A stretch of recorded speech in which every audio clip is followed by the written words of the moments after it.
participants, it sometimes feels like you're not talking to somebody on the other end. They're there subconsciously, but it just feels awkward. And then people's body language gets awkward.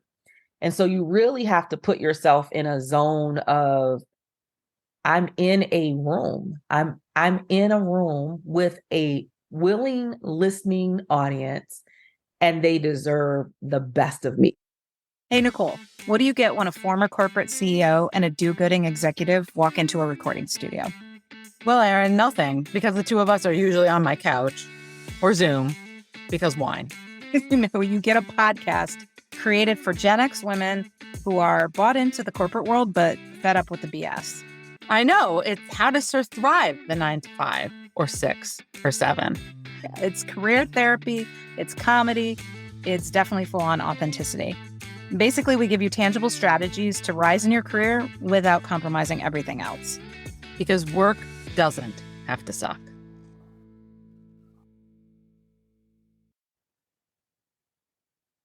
Hey there. Welcome back to the Because Work Doesn't Have to Suck podcast, where we focus on Gen X-ish female leaders who should be at the top of their career, but just don't feel like they are. And this is Erin. I'm the co-host along with my good friend, Nicole. I'm a former corporate CEO turned authentic leadership expert. I'm a speaker, an author, and a leadership coach. And today, you and I are sitting down with Dr. Cheryl Wood, who is a professional speaker, but also an executive speaker development coach. And I asked her to be on, one, because I saw her speak and she is absolutely amazing, but also because I know you may not want to become a professional speaker, but communication skills, presentation skills are so incredibly important, not only to getting people to buy in and sort of survive a meeting, but also to get noticed and to get promoted and to make it to that next level. And most importantly, to be able to share your genius. You are at a place where you have earned the right to be a thought leader. You are a thought leader. And Cheryl is going to help you hone in on that and make some small changes that make big impact. So here are some of the things you'll hear if you stick around, which I, of course, hope you do. The number one barrier she sees in women being able to fully express their genius and make an impact. So she's going to talk about what that barrier is. She also talks about how the words you say are actually only 7% of the impact in a presentation. 7%. Isn't that crazy? And what the other two bigger impact items are, and of course, how you can make those better. She's also going to talk about something I believe so strongly in, the power of pausing. How to practically use it in a meeting or a presentation. We talk about it both in person, but also on video, and some really just great tips, but also I think a guiding star for you, a guiding light as you listen to how she executes it right on this podcast. You also hear her talk about something called a big me list and why you should create one. And then she also talks about the 3 things you should think about before every presentation, like intentionally plan these out. And guess what? They're not the words. So I hope you really enjoy this presentation. I couldn't put my stamp on this any more than I possibly could to say this stuff matters. And I say that not just as a professional speaker, but as a former CEO who always had her radar out for who are those next big leaders, who are promotable, who could you put into that next spot. And this, my friend, this is the kind of stuff I looked for. So without further ado, enjoy this conversation that we get to have with Dr. Cheryl Wood. So if you could just tell us a little bit about that journey that you took and now have become this professional speaker and also a speaking coach. What did that look like? What did the sort of old Dr. Cheryl Wood look like, and how did she get there? It looked scary. It's when you're familiar with something and you grow up thinking that one way is the only way. It becomes terrifying when you even open your mind up to the possibility of something completely different. So as a young girl, I actually grew up in poverty and did not expect to be able to have the ability to become a giant in any capacity in the world, like to become a giant. And when I say a giant, meaning a leader who is leading other people into their next best version of themselves. That's what I consider to be a giant, because you're making your life bigger than you. So whether that was in a professional setting, a corporate setting, or my own business, I just didn't see myself that way. And I struggled with that for a really long time. But nonetheless, I had the courage to take a risk in 2009. And it really was motherhood that shifted me and wanting something new and something different. Because for me, I was in a corporate environment as a legal secretary. I was supporting very high level rainmakers in law firms. And I was always required to be there. Like my butt had to be in the seat every single day. And that started to become challenging once I became a mother of three, because look, sometimes you wake up and your kid is sick or whatever is happening, or the daycare center is closed down because of some emergency, whatever it might be. And it just started to be this really difficult struggle between me wanting to be fully actively present as a mom, but also still grow myself as a leader. And so in 2009, I actually just took a risk, and I said, well, let me test the waters of starting my own thing, building my own brand, my own empire, which I didn't know what that looked like. I literally was just kind of jumping in and hoping that I would find my way. And there's a beauty in jumping in when you do not know the answers. And there's a beauty in jumping in when you don't have a full blueprint, because you have nothing to lose.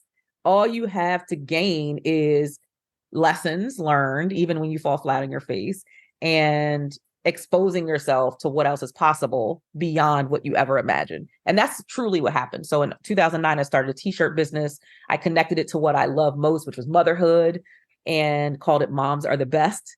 And I used that t-shirt business to really get my foot wet, my big toe wet as an entrepreneur. I didn't know 18 months later that it would detour me. I say divinely detour me into a space that would position me to be the woman that I am today, the leader I am today, the speaker who is able to travel the world and inspire, motivate, educate, impact, inform audiences all around the world. So I grew into an awareness of there is more for me. There's more possibilities. There's more I'm meant to do. There's more I can do, but I've got to be willing to have the courage to just jump out there. So 18 months into the business, the t-shirt business, I got a phone call from someone at Morgan State University in Baltimore, Maryland. They had heard about the t-shirt business, ironically. Now, how could they hear about the t-shirt business if I never started the t-shirt business, right? So again, you got to get started, got to jump in. And they said, we'd love for you to come and speak at our women's empowerment conference that we have annually. And when they called me on the phone, I said, I think you dialed the wrong number. Are you sure you're looking for me? Because I have no experience speaking. That's not on my radar. I don't consider that as a career path that I would pursue. Like nothing is leading me down that road.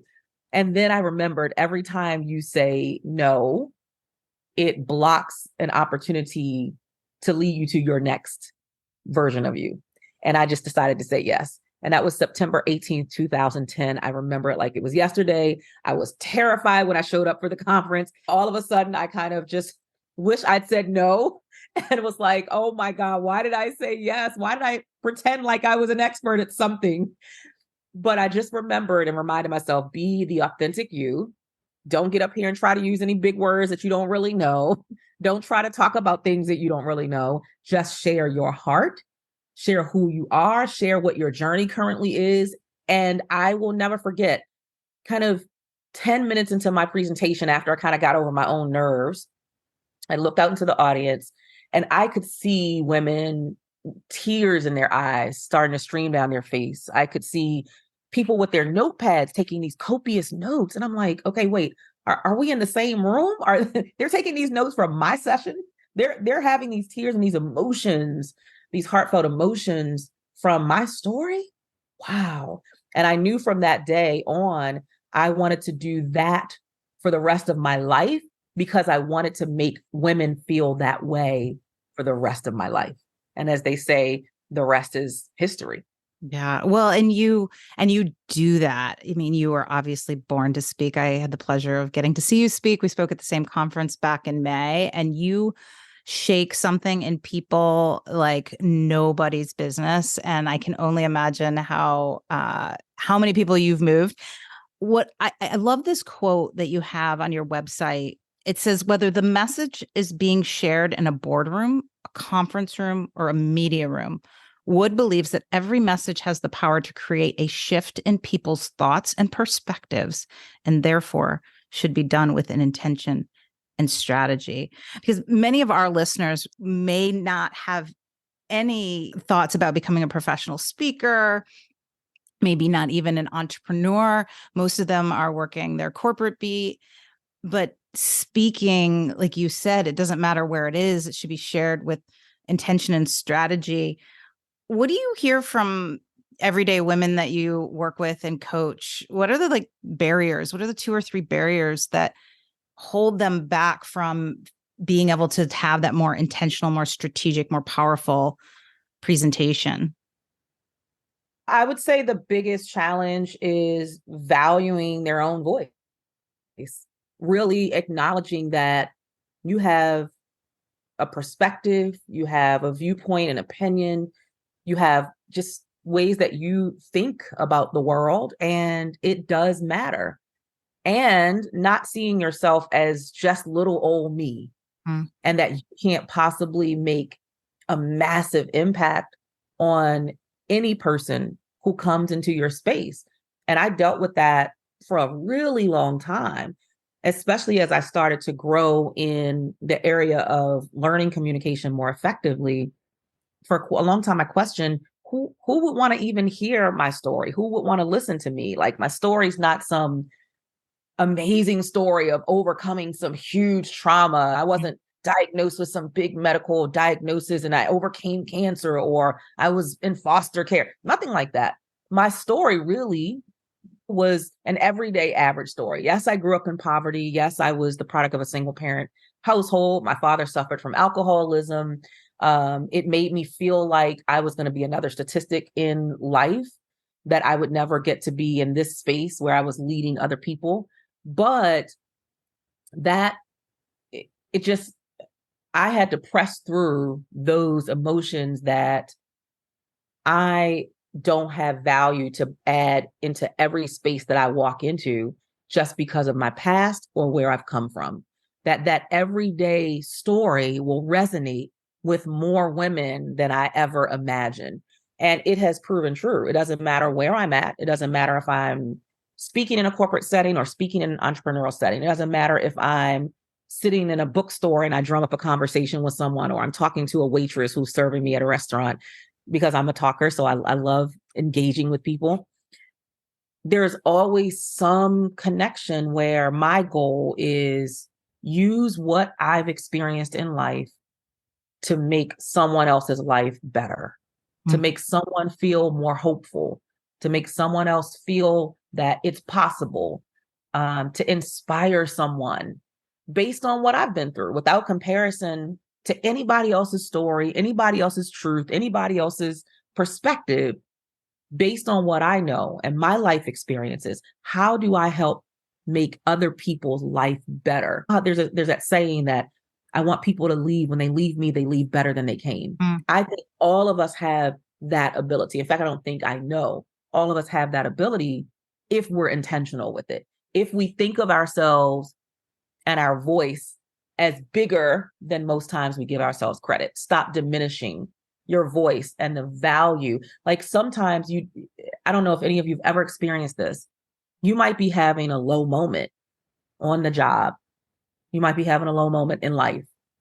And you might get an unexpected message, text message from someone, or a direct message through social media, or an unexpected phone call.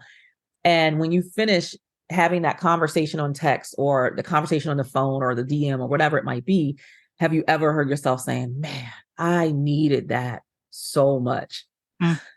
You have that same power to be the, man, I needed that so much voice for someone else's day.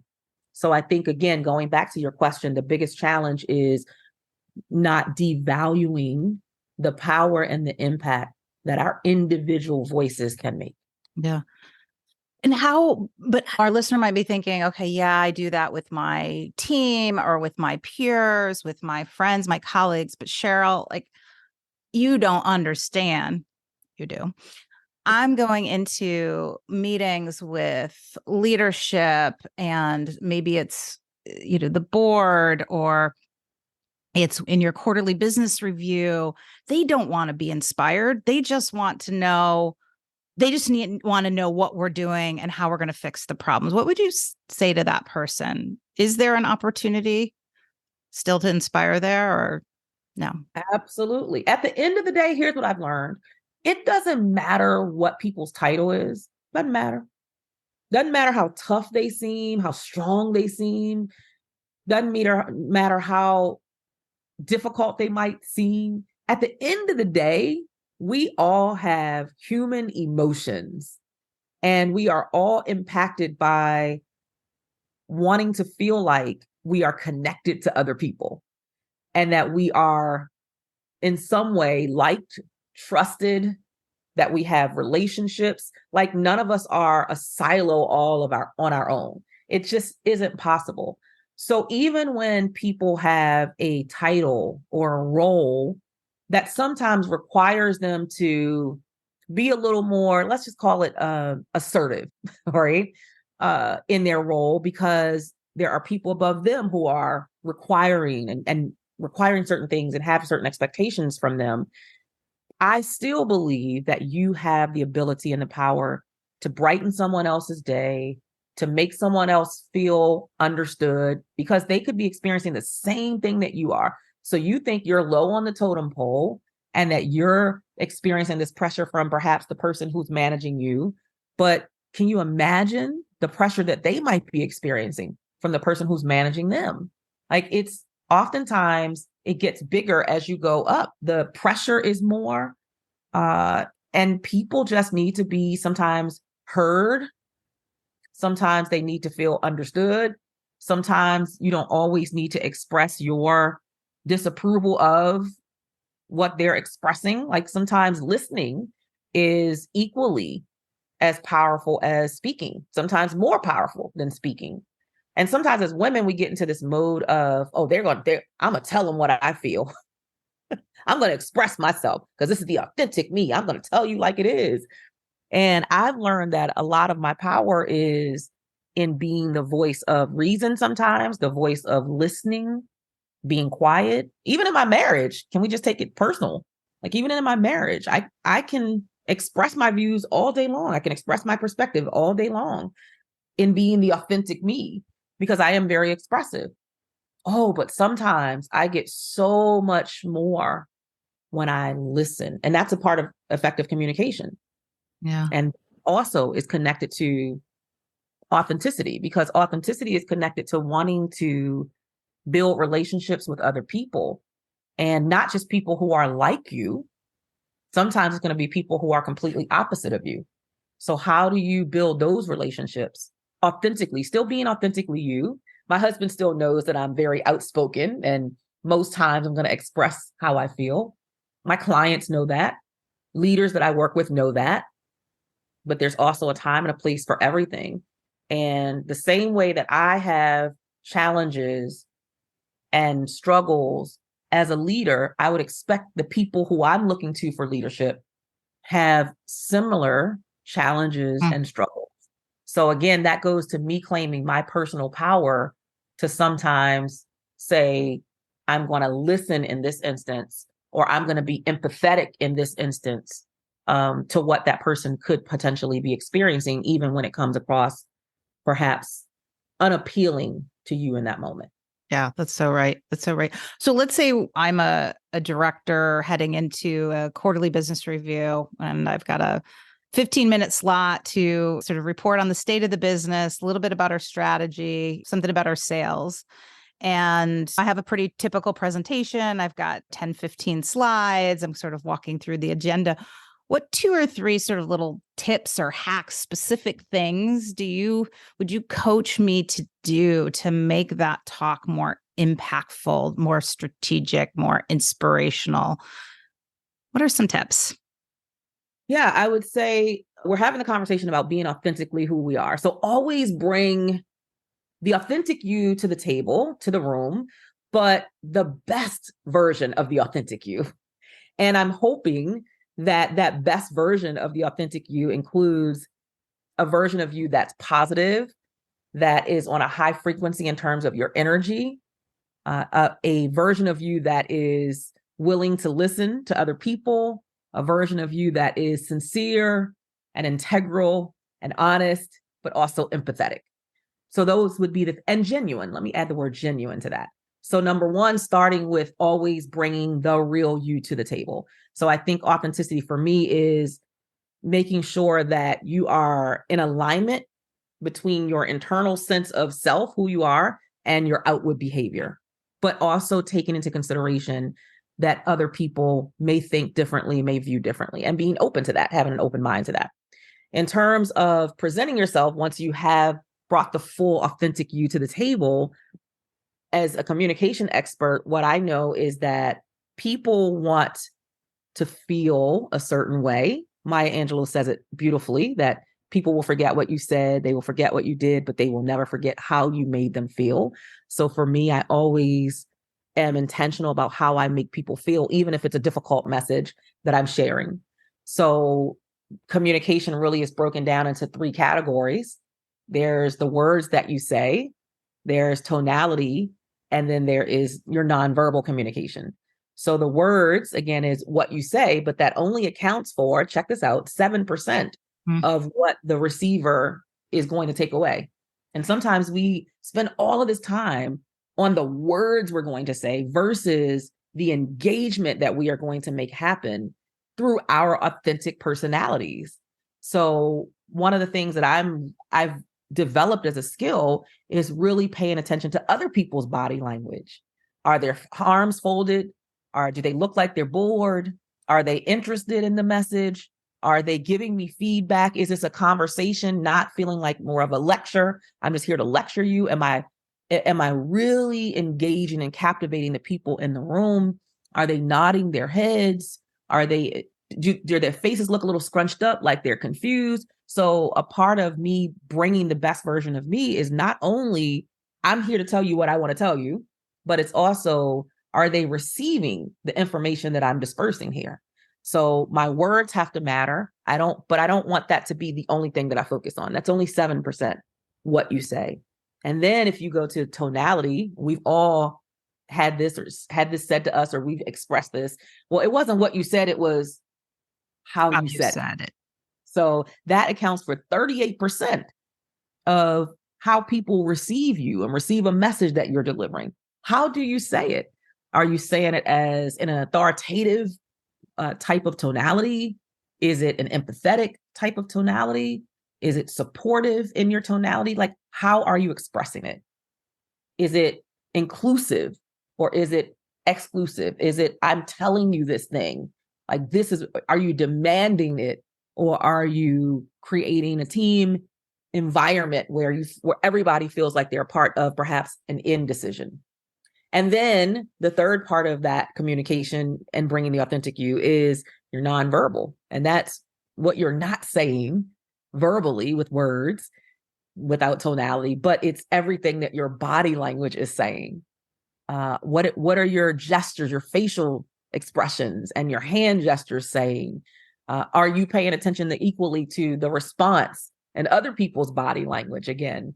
So all of those things matter, but I would say focus more on your nonverbal, because that accounts for 55% of what people receive from you. So you need to focus on that, which is usually the last thing people focus on. They focus more on words than on what their body language is saying. Is your body language open? Is it receptive to other people? Are you incorporating, not part of nonverbal is creating pauses, giving people an opportunity to really consume and kind of chew a little bit and digest a little bit what you've just shared? Are you creating those pauses and spaces for people to receive it, for people to respond? Are you, your pace, is your pace so fast that people can barely keep up, and you're not creating any opportunity for people to even figure out what their next question is about what you're presenting? Like all of those things matter. And I feel like we need to pay more attention to the nonverbal, not just the verbal and the words. Yeah. And I feel like the one you hit on last, that pause and pace is so important, because what I think happens, especially if you're nervous or if you have any sort of feelings that their time is really valuable and what you're bringing to the table is not worth their time, what happens, right? It's they tell you everything really fast, because if I tell you it faster, then you won't be mad that I took up less time. But the reality is the entire time has been wasted because they can't either understand or grasp or have time to process, especially when you're talking to a senior team. What is simple to you is actually complex to them because they're not experts in your specific vertical. So I love that. Our listeners have one thing to test out, because it's sort of like, I feel like you feel a little bit like Tiger Woods to me, right? Like hold the golf, giving you a golf lesson and then pull it back. And it's like, oh my God, how am I going to swing the club like Tiger Woods? Because you're like a Tiger Woods of speaking.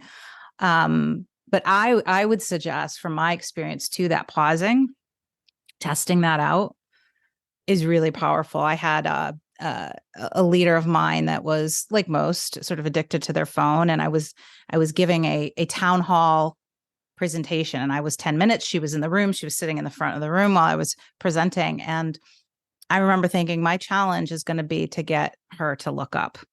And every time I caught her going back to the phone, my biggest weapon was a pause. Because what happens when you pause? People are like, oh shit, like, what did I miss?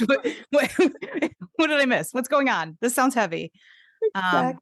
So I love that. I think that tonality, that pause. And I think that's where people can watch others, whether it's in professional speakers on YouTube or people that are communicating outside of the corporate setting, and realize. And that's why I wanted to have you on, because it's like, what is being done in the professional speaking world? No, you don't have to be that grandiose maybe in these meetings, but there's so many things if you could take it as a listener and then sort of apply it. What about on video? Because a lot of people are probably thinking, yeah, that's great, but I don't get to walk into a room. I'm on this flat screen.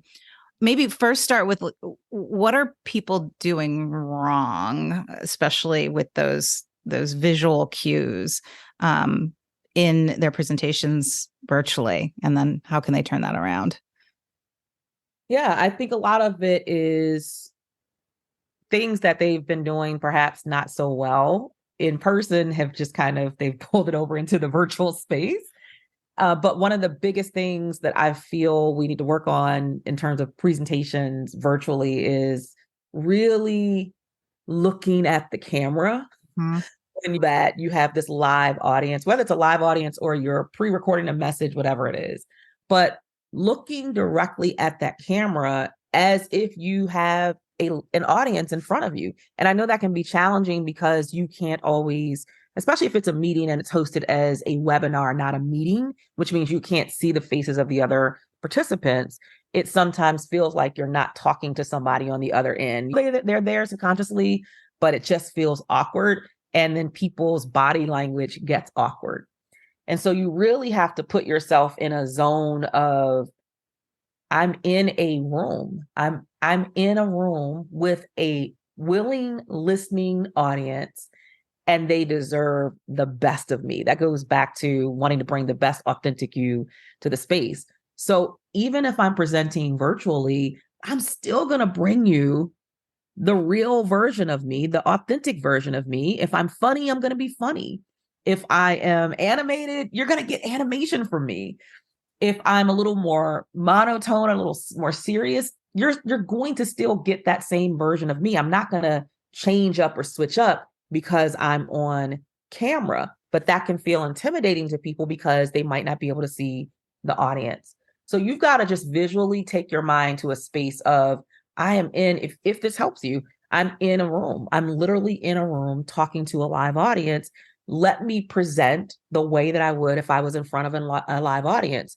And one of the things that I'm really intentional about, especially if I'm doing, sometimes I'll do presentations for big organizations, is that engagement if I have the opportunity to have the chat open.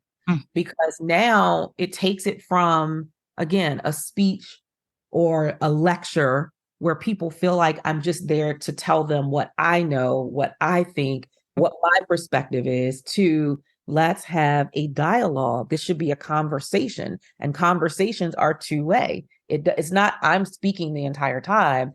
I'm going to pause. Did everyone get that? I know that was a lot of information I just shared. So I want to give everyone an opportunity to make sure they're fully in alignment with where I am. So let's just pause for one moment. I want to give you an opportunity. If you'd like to, in the chat, you can just press number 1 if you're on the same page, if you're good to go. If you have a question and you need a little more clarity, I want you to type the number 2 in the chat. Mm. And then I might look through and I might say, okay, great. Looks like the majority of us are in alignment. Everyone's clear, but we do have a few number 2s. So let me just dig a little bit deeper. We'll take just a couple more minutes on this, and I promise we'll move to the next point. But I want to make sure that we all, before we move forward, that everyone has the clarity that they deserve to have.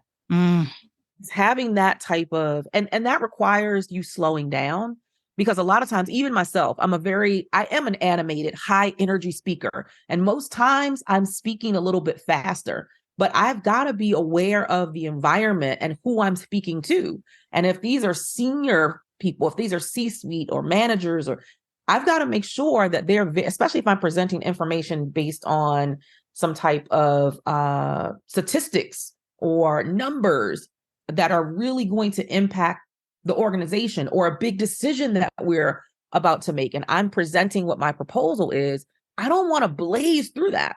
I don't want to talk so fast that I got to come back and do the presentation a second time, or I have 15 emails in my inbox when I get back to my desk because people really didn't grasp what I was saying. So it's paying attention to what's happening in the room, in the virtual room, by asking questions, by slowing your pace down, by pausing, and even having, let's go back to tonality, an empathetic tonality to your voice to say, I want us all to be on the same page. Yeah. Right. Because it might come really easy to me. I'm like, I got this. I could fly through this.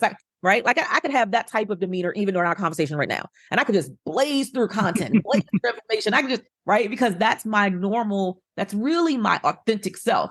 I'm very high energy. I'm very fast paced. Let's go through it. Let's get it. But does that serve the audience well? Does that serve the people who are on the other end well? Would that serve me well if someone was presenting that information to me and I was not familiar as the person who's presenting it? So I try to put myself in the shoes of the listening audience when I'm virtual, and understanding that, number one, a lot of us we are zoomed out.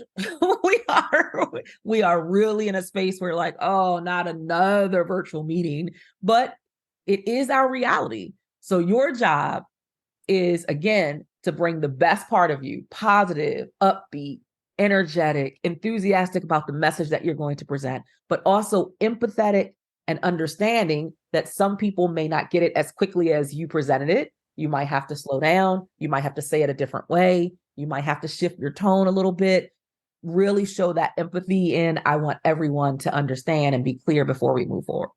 God, I hope you guys heard that and didn't hear that as somebody who, yeah, of course you can do this. You're a speaker, or you do training sessions, as a presenter, because what you just demonstrated, for example, I'm just going to pause here and make sure we're all on the same page. Even if you just do that. But then I love that you added, hey, type a, 1 or a 2, or type a smiley face or a sad face or something into the chat. When I was CEO, if you came into my meeting to present sort of your quarterly information, and let's say you were doing sales and operations update, and if you stopped like that after your sales part of and didn't, most people say, anybody have any questions before I move on to the operations? Oh, I hate silence. Okay, we're going to move on, right? Awkward silence, move on. And instead did what Dr. Cheryl Wood just did and paused and sat in it and got a little bit uncomfortable and even asked for specific feedback. I'm just going to be straight up with you right now. you would been on a fast pass to my promotion list. Mm. I'm just going to tell it like it is. Like, those are the things, people, that set you apart. Not only will your message be heard more in that meeting, but the eyes and ears of those executives that are always sort of, right? We're always doing that. We're always looking for who are we going to put on that little list that next time I need somebody to step into this role or somebody leaves. Who has it? Who has the guts? Who has the passion, but also has the guts to be a little different and do the things they want, not do the things that seem like it's right. So just hearing you and then putting myself back into that situation in that corporate setting where the bad news is it feels a little scarier because it's not done as often. But here's the freaking good news. It's so damn easy. The bar is so low, right? The bar is so low. The ease of standing out and gaining the attention both in that meeting, but also outside of that meeting and for your future is just, it's so low, which I'm a big fan. I run for the low bars. I'm not kidding you.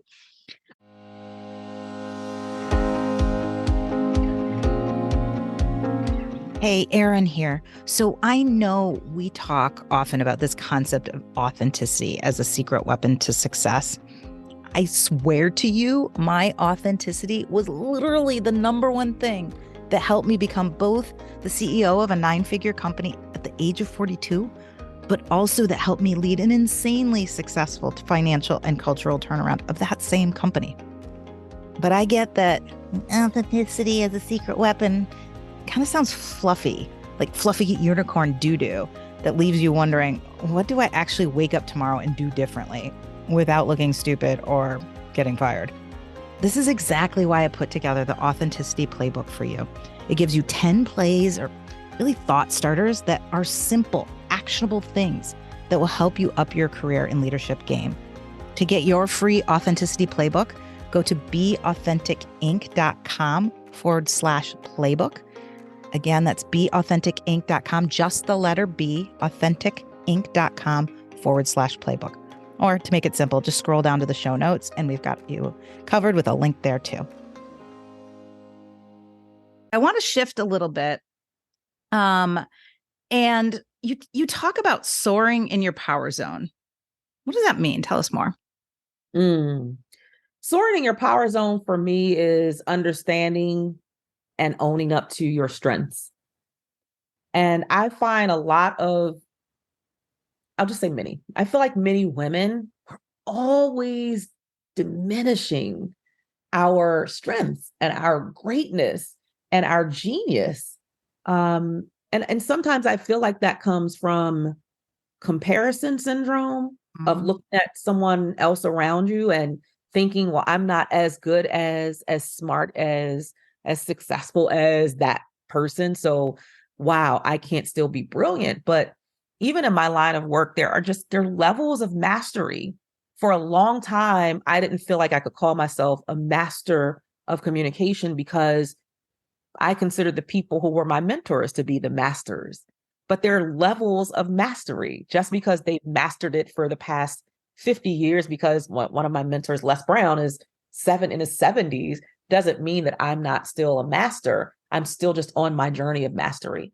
And so I really had to dig deep into the space of, are you not owning the power that you really have? Which again is not a power that I'm just wielding because I want people to notice me.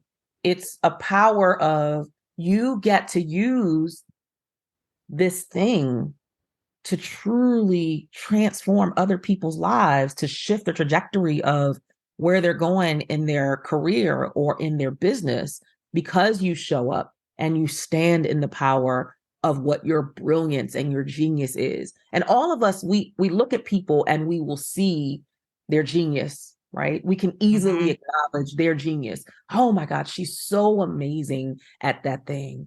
Wow, I wish I could. But instead of wishing that you could, I would prefer that you own up to what you do have and stand fully in that. That's what I mean when I say your power zone is owning up to, acknowledging, and maximizing the use of your special sauce, that thing that no one can do the way that you do it. Doesn't matter who else is in the room or who else is a part of the project or the assignment. It's when you show up and do it, it's like, wow. And that's what we've got to do more. Stop diminishing ourselves, stop discounting ourselves, and stop comparing ourselves to other people and simply say, yeah, they are brilliant. She's brilliant. That person's brilliant. But so am I. And I've got to own that as well. I love it. I love it. But I'm gonna also push you. Take off your motivational speaker hat and talk to me and talk to us about what is step 1 or step 2 to doing that. How do you even, like, somebody might say, oh, hell's yes, but they need to start doing something different tangibly. What are some options? Yeah. So I would share with you an assignment that one of my coaches shared with me, which was to identify the big me. So I dare you to create a big me list. And the reason that's so important is because I find that our male counterparts, they will come in blazing with what their qualifications are. They will come blazing. They do not keep it a secret. They tell you what they've done, what they've accomplished, who they are, why they deserve the role, the position, the opportunity. But women are always trying to keep it shelved, little box, as though it's a secret. And so one of the assignments I was given, which served me so well, was identifying the big me. Because if I asked you to make a list right now of all the things that you want to work on as a woman leader, as a professional, you would be able to create a list instantly. Oh, yeah, I don't do this well, and I'm that way, and I want to be better at this. I mean, you wouldn't take you more than 5 minutes to probably have a full page list, or at least half page. But if I say, what are the things that you are amazing at? What are you brilliant at? What is it that people look at you and, man, they wish they could do the thing you do? You're like, what have you accomplished in your life? Not just your career, not just this position, but in your life journey that makes you more powerful than you ever thought you could be. And I promise you, every time I do this event, when I did it myself, but every time I also share it with my clients, we've got to take 30 minutes for people to get 2 things on the sheet of paper. I'm just like, are you kidding me? And I have to remind them. And as women, we owe it to ourselves to remind each other that you are so powerful. You have so much going for you. And it could be something as simple as every day. Wow. I'm up at 5 a.m. and I cook breakfast for my 3 kids. I get lunch ready for my husband to go to work. I drop the kids off. And then in 6 hours, I get 12 hours of work done in 6 hours. And then I go pick the kids up. I then come home. I cook them. You are powerful. You are the hero of your own household. You get things done. Without you, where would your household be? You're a CEO of your own household. But are you giving yourself credit for that? For your strategy in making that happen, in squeezing 28 hours out of a 24-hour day? Yeah. Something that seems so simple, some people wish they could do. I know people who don't get nearly as much done as I do, and they have no husband and no kids. And I'm like, girl, you're bad. You're bad. But how often do I give myself permission to own that I'm bad? Yeah. But I look at everything that you've grown built a 7-figure business, even though you have no college degree. I'm Dr. Cheryl Wood because I received an honorary doctorate degree in 2019, not because I earned it in the classroom. I earned it through life, my life experiences of pouring back into other women, empowering women leaders to step up to the plate and own who they are and take big risks and go for it, even when it's scary. Like, it's been more than a decade of doing that work that earned me that honorary doctorate that's on my wall. I got to acknowledge that. I've got to acknowledge everything about who I am, even my 15 years of experience as a legal secretary. I've got to acknowledge that I learned and mastered the art of communication through that, because I had to know how to communicate with people who are in the C-suite, with the board of directors, but also I had to know how to communicate with the support staff who were in the copy room. Like that was 15 years of experience that I now bring into my business that I run as a communication expert. I can't discount that. Like Yeah. there are some really giant parts of me that I leave out of my own mental, my own inner confidence that sometimes I just have to sit and write. So I would dare you to start there. Create your list of the big me and what are the amazing things that you've accomplished in life? What are the odds that you've defied? What are the challenges that you've pressed through? What are the things that you've bounced back from that it knocked you down and you weren't sure if you were going to be able to get back up, and you're still here and you're stronger than ever before? What are parts of your story that you leave out and discount instead of realizing how amazing you are because you made it through that? Yeah. That's what I would dare you to do. I love that. And that gives you the confidence. And then it's, there's obviously a proliferation of avenues. And, I would add to that too, for a next step, having, whether it's somebody you mentor, having a coach, somebody where you can start to test these things out in a safe environment. I think about my business and some of the things that I teach and the frameworks I have, and actually a new framing that I just sort of have come up with and I'm using. It all came from when I was coaching people one-on-one, because when you're coaching, your inhibitions are sort of down. You're not worried about a bazillion people looking at you funny. You're just trying to frame things a certain way. And all my things have sort of come out of those one-on-one things. So I encourage you too, to take some of that off the paper. And then, I think like a mentee is a great place to start talking and breathing life into them and telling some of these stories that then you can translate into the, maybe a little bit bigger, a little bit scarier meetings. All right. I'm going to comb you for one more thing while you have you here. But before we do that, let's talk about, you've got an upcoming conference and people are also going to want to follow you wherever you are. Tell us a little bit about what's going on your plate and also where they can find you. Yeah, you can connect with me on social media at Cheryl Empowers. My website is CherylEmpowers.com. So I'm on LinkedIn and Instagram and Twitter and YouTube and all that good stuff. Everything's Cheryl Empowers. So I would love to deepen our connection there through social media. And I am prepping for my 5th annual SpeakerCon experience. It is a 4-day in-person event that's being hosted in Washington, D.C., and it's all things communication, maximizing the impact of who you are authentically, but being able to express that to the world in a way where other people value what your voice is, what your perspective is.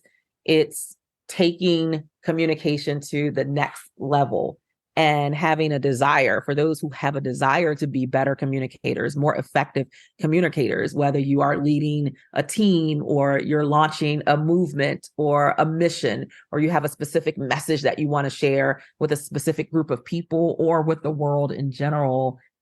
A lot of it is going to be impacted by what you say, how you say it, and how you show it. Are you able to influence people? Are you able to rally people around your idea, your movement, your message, your mission? Are you able to get buy-in? If you're someone who is a leader and you're leading some type of new project or initiative, are you able to influence people to see your way? Are you able to incorporate persuasive languaging so that people want to give your idea, your perspective, your way a try? Like try it this way. I know you've done it that way, but maybe this could work better. Are you becoming a better listener? How do you become a better listener? How do you incorporate things like vocal variety so that you are more impactful and engaging, whether it is on media or it's in a boardroom presenting a presentation, or if it is in a conference room or at a big training program that you're presenting at for your company? How do you incorporate vocal variety as a part of that? So we dig deep into all things communication so that people can present themselves in a way that gets buy-in from other people for what it is that they want to accomplish as they are authentically in their own lives and in their own businesses and careers. So again, November 1st through 4th, SpeakerCon, our 5th year, speakerconconference.com is the website. Yeah. And I can't think of a skill set that, like you just perfectly outlined, that is more not just impactful, but helps you, right? Like you said, it persuades, whether it's in an interview, a big presentation, but also, our listeners are not necessarily 25 years old. These are, Gen X, maybe even baby boomers. These are people that are in the second half of their career, and, they have earned the right to be a thought leader. They are thought leaders, and being able to communicate that thought leadership, from your head outside is so important. So I just want to ask you for one more. I'm curious because I want to leave the listener with something tangible to do.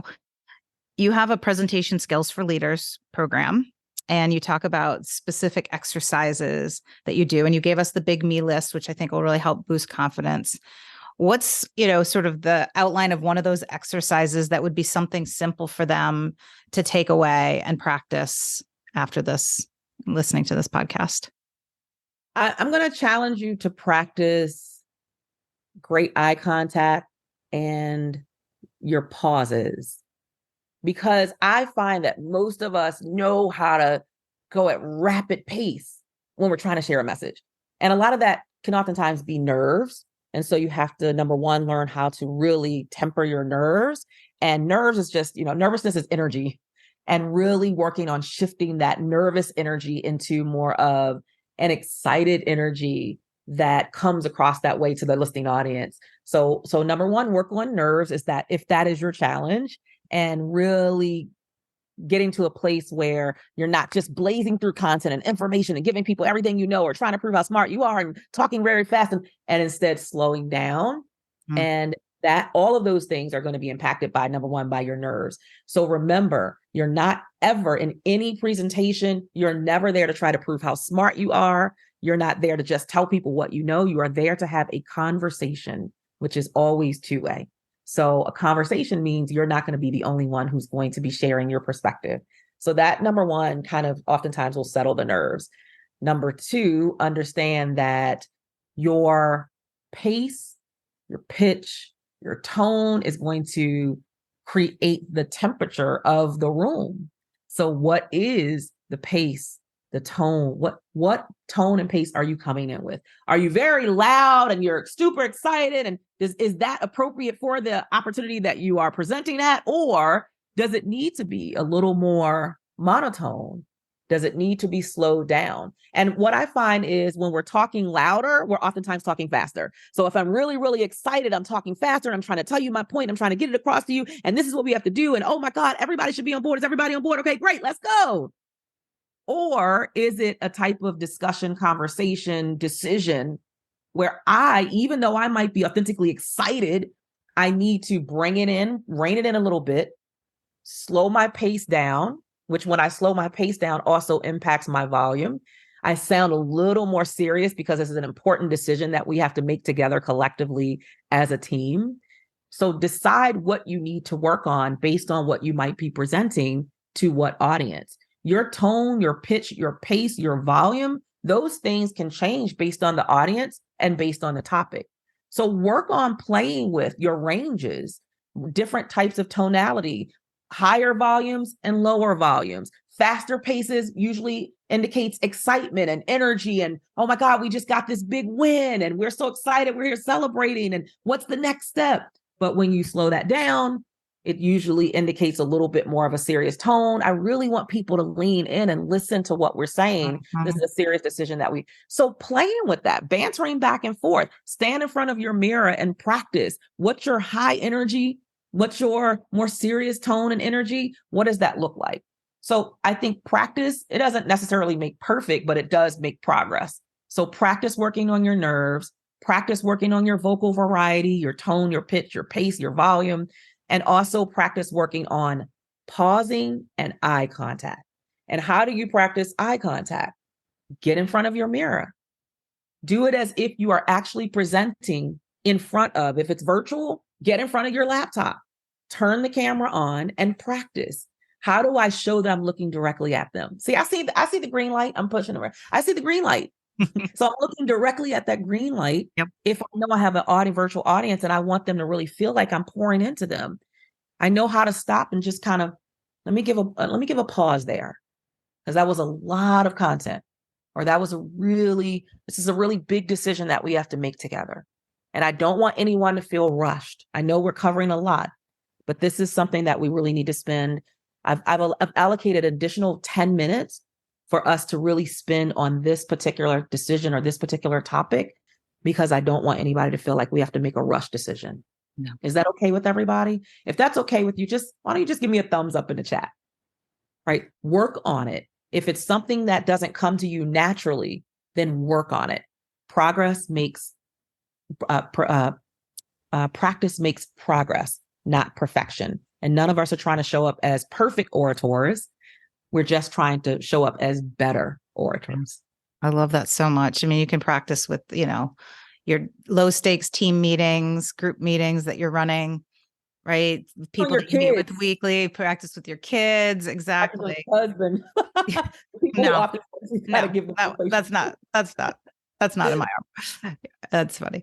Well, thank you so much. You are, you're truly a guiding light to me as a speaker. First of all, when I saw you on that stage, I was like, yes, these are the kind of people that need to be around and continue to push me and continue my progress, and to have you on and share your motivation, your inspiration, but also your specific strategies and techniques with this group. Very, very grateful. So thank you so much. Thank you for having me.